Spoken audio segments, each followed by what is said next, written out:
Guys, I was wrong. Furina isn't actually the best character in the game. I made some realizations, I did some more math, which I will be showing in this video, and I found out that she's actually niche, which is not what I expected to say for a Hydro unit.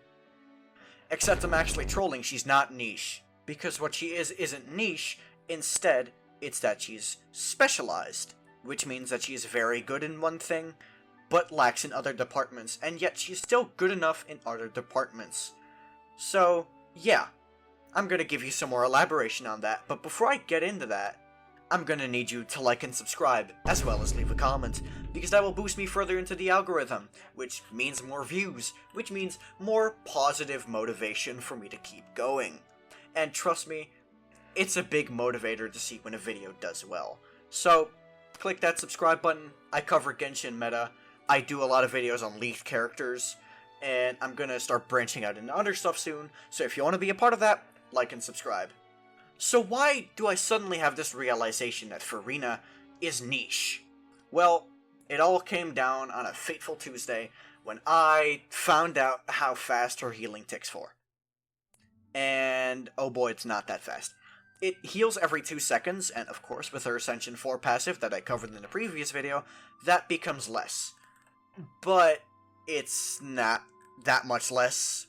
It's not that the healing ticks themselves are low, it's just that she's only healing the active character, as well as, of course, those healing ticks being slow, which means, you know, you can't really heal your team up that fast.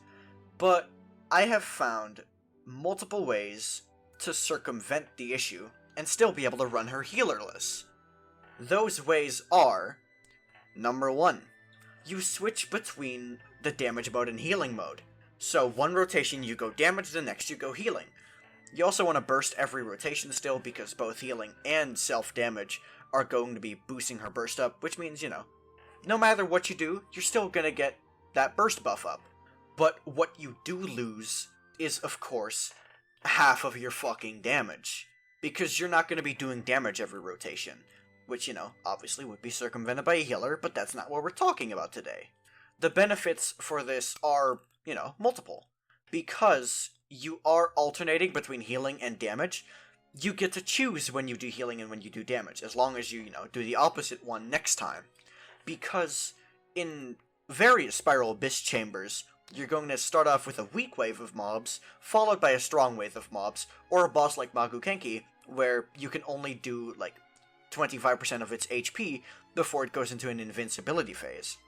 In scenarios like these, you're gonna want to use Furina's healing mode, while you prepare your HP to, you know, be high enough so you can do more damage on a stronger mob with more HP. This will also generally not extend your rotations, because you're just doing your rotations differently each time, but at the end of the day, it's still taking just as long. The next idea is going to be to heal during your setup. Now, this is not really a great idea, because it means you're still not healing everyone, which means you're still not self-damaging on everyone with Furina's skill. And that's massive, because it means you're not able to, you know, stack your burst up as fast.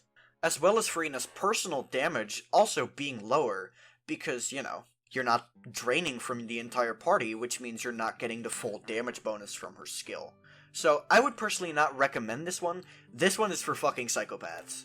Now, the third way to deal with the issue is to just extend your rotations by 5 million years to heal the entire team back up before you go on with the next rotation. This one also has its own benefits, but, you know, you're kind of delaying your entire next rotation.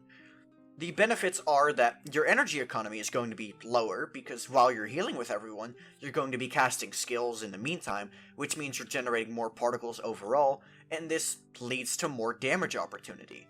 But because you're delaying your next rotation so much, when you do end up doing that next rotation, there's been so much time that has passed already.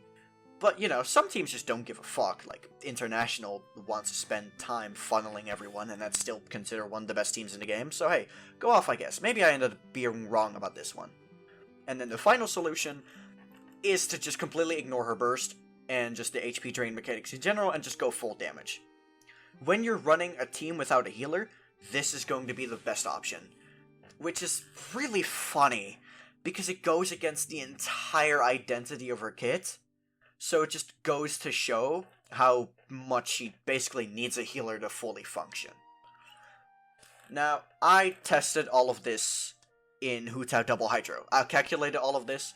Hu Tao was also the character that I got the most questions about when it comes to whether Furina synergizes with her or not. And as you can see from the calculations, going full damage is technically best, but she's not beating any teams where there is Yelan. Yelan is always the one coming out on top, and funnily enough, Xingqiu is always the one at the bottom. Which means that the conclusion from these calculations is that Furina is going to be better than Xingqiu, but worse than Yelan. It is going to be replacing Xingqiu in the Hu Tao Double Hydro core. But that's only when it comes to, damage. Xingqiu has his other utilities, like his resistance to interruption and his healing, but when it comes to full damage, Furina is going to be outclassing him. Xingqiu also has more Hydro application, as you all know, but you're running double Hydro anyway, and I literally cannot think of a singular team where that much Hydro application is necessary outside of Burgeon. But if you're playing Burgeon, you've already made a mistake in life. Let's be honest with ourselves here. So, if Furina is such a good character, but she's always worse than Yelan, where's she good? Well, obviously she's going to be good with Fontaine characters, because a main issue in her kit is her burst buff just isn't that impactful when there's no HP drain going on in other members of your team. Because, you need to stack it up, but you can't heal if you're at full HP, but you'll be at full HP at all times as long as you're not draining your own HP. So, at the end of the day, it really ends up just being pretty mid. So in teams where there's already HP drain going on, like, Novelette or Risley, her Q is going to be a lot more impactful. So it's not that Furina is a bad character, it's that she was made to be more niche than characters like Yelan and Xingqiu, and even then, in my personal opinion, she still outclasses Xingqiu. So Furina's not a bad character, she's still S tier in my opinion. It's just that she has a more niche purpose and excels in that. Anyway, that's going to be it from me in this, updated Furina video, where I cover her flaws a bit more, and why she isn't really the best character in the game like I thought she was going to be. Besides, Kazuha is the best character in the game, and I think very little people are going to disagree with me on that one. Peace.